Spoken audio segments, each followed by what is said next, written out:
আমরা জানি একটা মা নাকি নিজের সন্তানকে বিনা স্বার্থে ভালোবাসে, কিন্তু সব মা যে সমান হয় না এটাই তার বাস্তব প্রমাণ। একজন মা তার সন্তানকে দুনিয়া থেকে সরিয়ে দিয়েছে, এটা আপনি কি মনে করতেছেন? আপনি জাস্ট একটাবার কল্পনা করেন তো, একটা মা তার সন্তানকে দুনিয়া থেকে সরিয়ে দিয়েছে। এই নিউজটা যখন আমি শুনতেছিলাম তখন ভাই বুক ফেটে কান্না চলে আসছে।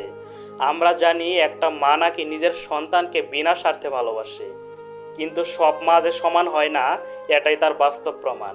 এই যে স্ক্রিনে আপনারা একটা মাকে দেখতে পারছেন, এই মা তার ছোট্ট একটা সন্তানকে, মাত্র 5 মাস বয়স, সেই সন্তানকে দুনিয়া থেকে সরিয়ে দিয়েছে। আসলে আপনি কি মনে করতেছেন? একটা মা তার সন্তানকে 10 মাস পেটে রাখার পর যখন দুনিয়াতে ভূমিষ্ঠ হয়েছে, দুনিয়াতে আসার পর 5 মাস লালন পালন করেছে। 5 মাস লালন পালন করার পর হঠাৎ করে এই মা তার সন্তানকে দুনিয়া থেকে সরিয়ে দিয়েছে। তাকে এমনভাবে দুনিয়া থেকে সরিয়ে দিয়েছে যে এটা কল্পনা করার মতো না।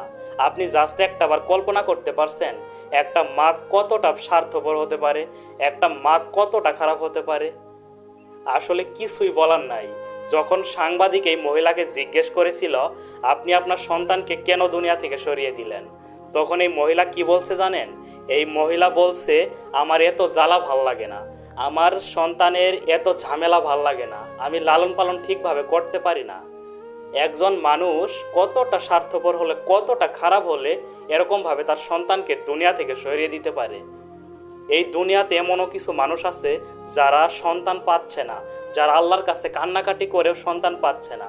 আর এই মহিলাটা কতটা খারাপ, তার সন্তানকে দুনিয়া থেকে সরিয়ে দিয়েছে। আসলে কিছুই বলার নাই। মানুষ এতটাও খারাপ হতে পারে, এটাও আমাদের বাংলাদেশে দেখতে হবে। এই বিষয়গুলো দেখলে অনেক খারাপ লাগে। আপনি এটা কি মনে করতেছেন একটু কমেন্ট করে জানিয়ে যাবেন। আসলে মা এরকম হতে পারে?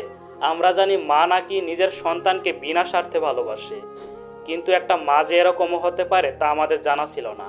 আজকের এই ভিডিওটা আপনারা একটু প্রচুর পরিমাণে শেয়ার করে দিবেন যাতে সকলে এটা জানতে পারে। ধন্যবাদ।